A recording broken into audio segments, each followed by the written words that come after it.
Bismillahirrahmanirrahim. Ngejawab pertanyaan berikutnya, Bang, gimana jika kita mendapati orang tua yang malah nyuruh kita untuk mencari pacar, padahal kita nggak mau pacaran sebelum menikah? Iya. Baik, yang pertama kita harus sadari, ya memang sih kita perlu nyamain konsep dulu sama orang tua sebelum ada perbedaan cara pandang dan segala macamnya. Cuman yang kita tahu kalau kondisinya udah terlanjur begini nih, kita kan menganut pacaran selepas nikah. Nah, orang tua menyarankan untuk mencari pacar atau pacaran dulu untuk memastikan calon pasangan kita itu baik gitu ya, cocok buat kita dan cocok buat orang tua. Wajar demikian ya, karena mereka juga belum tentu kenal dengan seseorang yang nantinya akan jadi calon hidup kita atau calon pendamping hidup kita, dan segala macam yang lainnya. Tapi yang pasti, kalau udah kondisinya demikian, jangan dipaksain untuk battlein pendapat gitu ya, percuma. Apalagi dengan ya keduanya, entah itu ibu, entah itu bapak, entah itu nanti juga akan jadi runyam. Yang kedua, kita malah kelihatan nggak tadimnya, nggak ada baktinya. Itu nggak baik buat semuanya, buat orang tuamu dan juga untuk kamu sendiri. Emang kondisi yang demikian ini wajar ya di sekitar kita, kondisi di masyarakat kita saat ini normal jika seseorang itu memiliki pacar. Bahkan aneh jika belum memiliki pacar atau memiliki pasangan. Kenapa demikian? Karena pacaran yang dimaksudkan adalah untuk proses perkenalan, untuk menjajaki diri satu sama lainnya. Nah, masalahnya saat ini kalau kita perturutkan itu, kondisi pacaran yang seperti itu kayaknya sudah hampir nggak ada. Walaupun ada, kecenderungannya pasti akan menuju ke fenomena yang salah gitu. Fenomena saat ini, pacaran itu diisi dengan nautin perasaan yang berlebihan. Di sana ada hak-hak dan kewajiban-kewajiban yang seharusnya belum muncul tapi udah muncul duluan. Hak apalagi ya? Saat ini orang pacaran ada hak-hak yang kemudian harus dipenuhi. Salah satu di antaranya hak kenyamanan, hak mendapatkan sentuhan kasih sayang, hak untuk kemudian bisa mendapatkan kepuasan dan semacamnya itu. Ini dicicil minta sebelum pernikahan. Padahal yang diharapkan kan tidak demikian. Kalau itu diperturutkan, ya jadinya blunder ya. Kalau kita sampai sudah naruh perasaan, terus investasi, mungkin kehormatan, iya benar ini buat cewek terutama, terus dan segala macamnya, udah menahun, bahkan pacaran 5 tahun, 8 tahun kayak ngeredit rumah atau ngeredit motor gitu ya. Terus kemudian sampai ada sesuatu peristiwa yang mengecewakan, yang terjadi apa? Patah hati, trauma, filofobia, nyeselnya lama, nggak selesai-selesai. Ketika kita udah seperti itu, kita direpotkan dalam kondisi bahkan tekanan psikologis dan mental gitu ya. Siapa yang repot? Siapa yang nanti akan rugi? Siapa yang nanti akan kelabakan? Kan orang tua juga. Orang tua pasti tidak akan berpikir yang sampai ke situ. Harusnya pacaran yang sehat dong, harusnya yang demikian dong, dan seterusnya. Cuman saat ini kecenderungan yang jelas arahnya ke arah sana, ke arah yang negatif tadi, itu sudah terpampang jelas. Coba kita adain survei, kita bisa lihat tuh banyakkan jurnal yang bertebaran di sosial media, atau bisa kita cari datanya dari mungkin Komisi Pelindungan Anak, Perempuan, dan semacamnya. Kita akan mendapatkan data-data kekerasan dalam pacaran, bukan kekerasan dalam rumah tangga, tapi kekerasan dalam pacaran. Itu semuanya muncul karena ada peluang untuk pacaran. Kalau tidak ada peluang untuk berlebihan tanam harapan, nikah, komitmenan, ya nggak akan muncul terjadi hal-hal negatif seperti itu. Lalu bagaimana untuk mengkomunikasikan itu semua? Apakah orang tua kita paham dengan kondisi apa yang kita punya saat ini gitu? Jawabannya adalah kita harus ada komunikasi yang baik antara kita sama orang tua. Jadi kalau pengen nikah, kejauhan kali ya, iya pokoknya gitu ya, dipersiapkan sejauh waktu, jauh-jauh waktu. Jangan tiba-tiba moro-moro jalur nikah gitu. Ya pasti orang tua akan kelabakan dong. Pasti akan kelabakan, terutama bagi mereka orang tua yang punya paham pacaran dulu sebelum menikah. Ya repot juga kalau udah ketemu yang demikian. Jadi waktunya lama. Pastikan ada komunikasi yang baik sehingga nanti dapat izin nikahnya juga gampang. Terutama ketika dapat yang model pacaran dulu sebelum nikah. Jadi untuk bangun komunikasinya itu sejak awal, jauh-jauh waktu gitu. Mungkin bisa sharing pendapat gitu ya. Bapak dulu kenal ibu gimana sih ceritanya gitu. Gimana proses ta'arufnya, gimana proses saling kenalnya gitu. Kalau mereka tipe orang yang kemudian berkenalan atau bertemunya melalui via pacaran, ya udah jelas dong sudut pandang kita terhadap pacaran sebelum nikah misalnya mereka ya. Ya kita berarti nggak bisa langsung nge-battle atau nggak bisa memaksakan pendapat dan konsep pacaran setelah menikah kita, nggak bisa, nggak bakal masuk gitu. Terlepas dari karena posisi kita anak sama orang tua dan lain sebagainya, karena pengalaman mereka juga mungkin berbeda pacarannya sama pacaran di kita saat ini.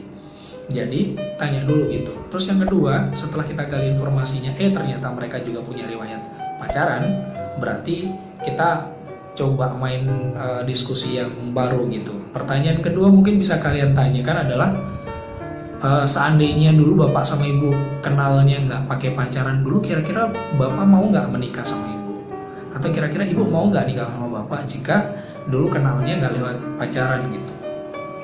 Satu, yang pertama dari poin pertanyaan ini, kita berusaha untuk mau masuk ke pendapat kita gitu ya. Tapi semut caranya, nggak langsung, enggak, pokoknya nggak mau pacaran sebelum menikah. Iya, orang tua pasti kesurupan, apa anakku ini ya, nggak diajarin gitu. Wah, jangan-jangan dia ikut aliran garis kenyal gitu. Ya takutnya demikian, daripada kita pakai coba brainwash sedikit gitu ya dengan cara pertanyaan. Bukan apa namanya, kalibrasi apa, coba masukkan argumen-argumen. Kalau bapak nggak kenal sama ibu lewat pacaran, gimana cara kenalnya ya? Kita nggak dikenalin sama orang tua, kita nggak ada ini itu, ya taunya dari pacaran itu. Nah gitu.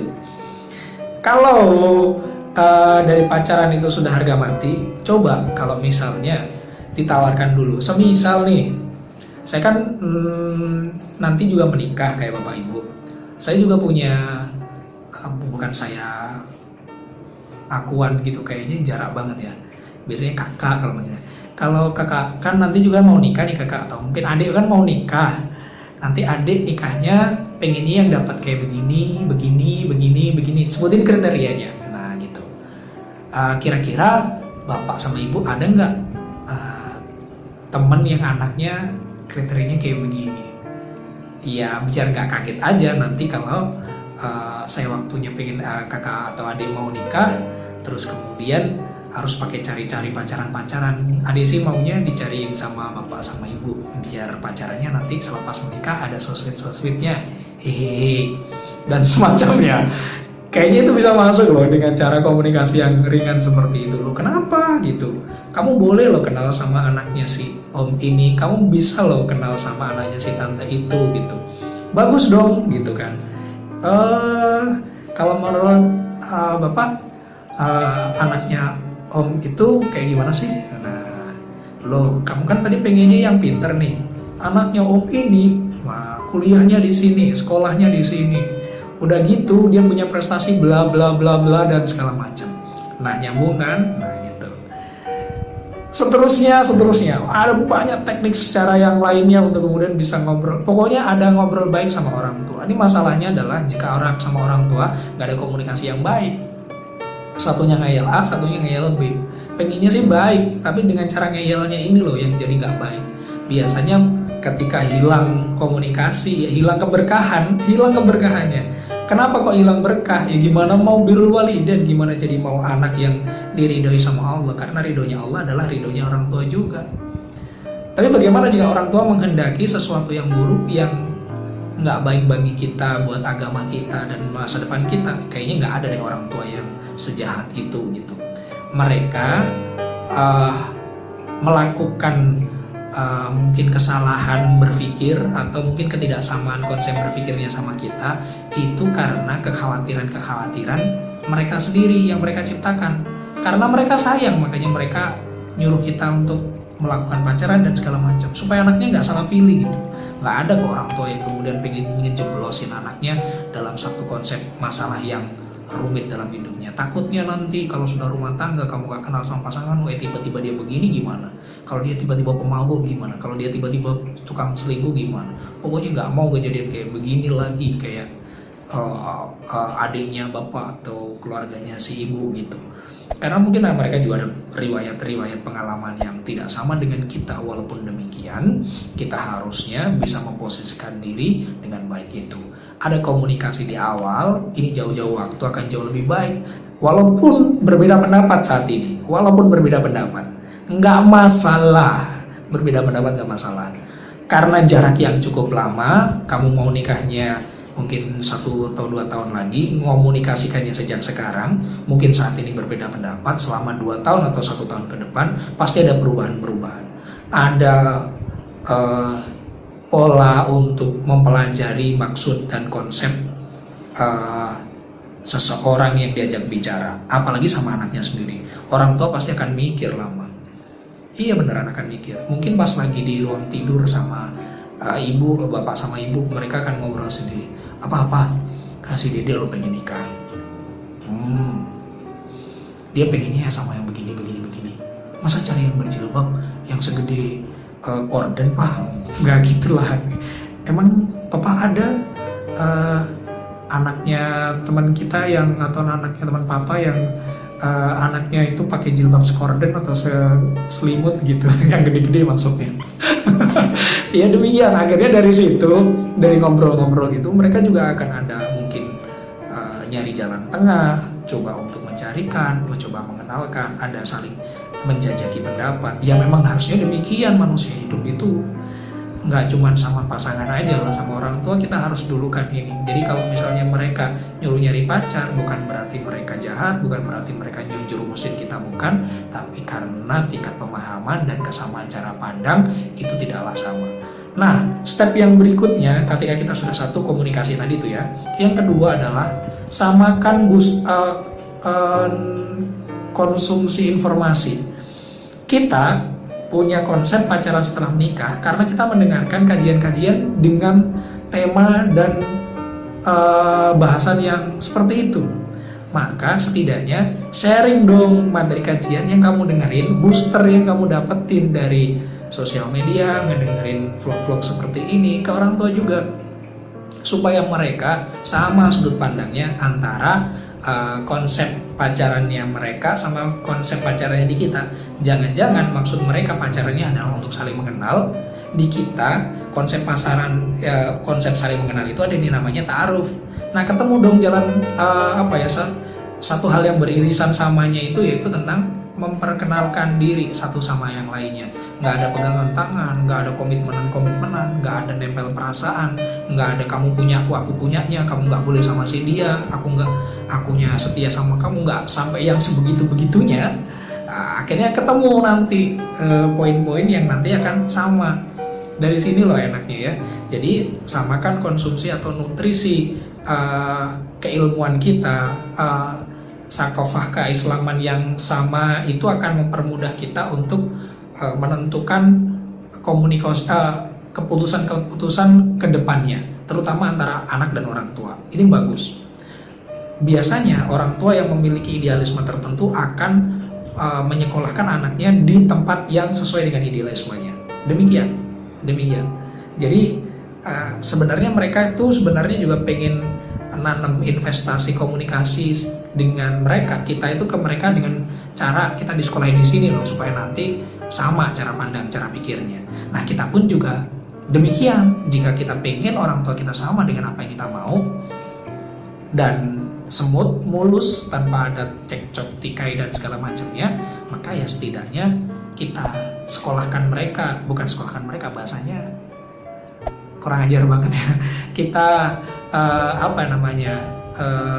kita belajar bareng lah sama mereka gitu. Anak dengan orang tua dengan cara ngedengerin ceramah yang sama, tiap pagi diputerin Abdul Somad, tiap sore diputerin Buya Yahya, tiap satu waktu puterin kajian tanya jawabnya Adi Hidayat atau semacamnya ya, Khalid Basalama dan lain sebagainya. Atau mungkin pengennya siapa, misalnya ada Zainuddin MZ ya, mungkin rekaman-rekaman yang lama juga bisa diperdengarkan dengan tema-tema yang seperti itu.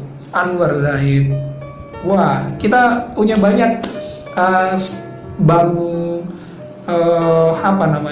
kajian-kajian yang bisa didengar bareng, mungkin selepas sholat ke, apa mau tidur ke, di depan TV ke, ngobrol-ngobrol tentang tema-tema yang seperti itu. Apalagi sekarang TV-nya sudah mulai online gitu ya, tinggal di play aja. Mungkin booster di YouTube yang sama gitu, dengerin sama-sama. Pak, menurut Papa gimana nih? Mah, menurut Mama gimana nih ceramahnya saat ini? Kok ngomongin tentang ini ya? Nah, aku tuh kayak gini loh sebenarnya pengennya. Cuman kayak begini masuk akal nggak sih? Bisa nggak sih diterapin di zaman kayak gini? Kalau pengen cari jodoh yang perawan gitu. Di zaman saat ini ada nggak sih yang cewek yang perawan sih, Pak? Kamu ngomong apa sih? Ngomongin perawan-perawan saat ini? Ya, ada lah banyak teman-temannya Papa begini. Papa bisa garansi nggak perawan enggak gitu. Karena memang saat ini memang sulit ya, demikian ya. Setelah kemudian satu komunikasi, dua ngajak sharing segala macam itu, yang kedua terus mengkonsumsi asupan gizi dan keilmuan yang sama. Yang ketiga, coba doakan dengan sungguh-sungguh di sepertiga malam. Ya, jadi saling mendoakan tuh baik. Satu waktu ketika kita sudah istiqomah dengan kebiasaan baik kita untuk mendoakan mereka, ya ngajak ngobrol, Pak doain adik ya, supaya nanti kalau adik sudah menikah, sudah mau nikah, nanti didatangkan Allah calon pendamping yang kayak Papa gitu. Ya, anak perempuan. Atau mungkin kalau anak cowok, Ma atau Pak, kalau nanti kakak mau nikah, pengen calonnya itu kayak Mama gitu, yang rajin, yang sabar, yang sholatnya rajin gitu, pengen yang kayak gitu deh gitu. Doakan ya, nanti kakak dapat yang seperti kayak Mama. Pasti nanti jawab, insya Allah kakak dapatkan yang jauh lebih solihah dari Mama.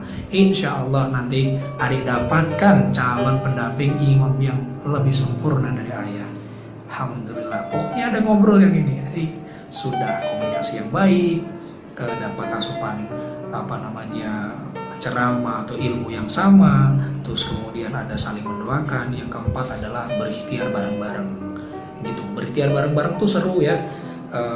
Ya mungkin coba cari kenalan orang tua dengan kenalannya mereka, kita dengan teman-teman kita, kenalan kita dengan kenalan ustadz kita.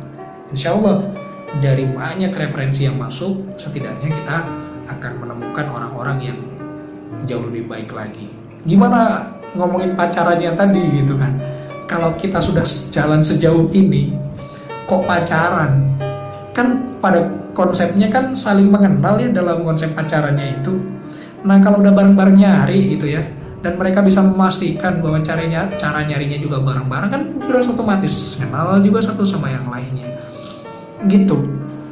Ya jangan buru-buru nikah dong, kasih 3 bulan gitu untuk kalian saling mengenal. Ya itu namanya ta'aruf gitu, ngomong baik-baik sama si doi, sama keluarganya si doi, bahwa kita pengen kenal gitu, bahwa saya pengen kenal, maksud saya silaturahim, pengen kenal, pengen ta'aruf, enggak pacaran. Gimana kalau suruh berdua-duaan, suruh begini-begini, bilang aja tolong dengan baik gitu ya. Insya Allah kalau sudah ngobrol dari awalnya dan konsep bacaan keilmuannya juga sama, ya mereka akan ngerti dong insya Allah. Demikian, akan jadi indah kan. Allahu a'lam bishawab.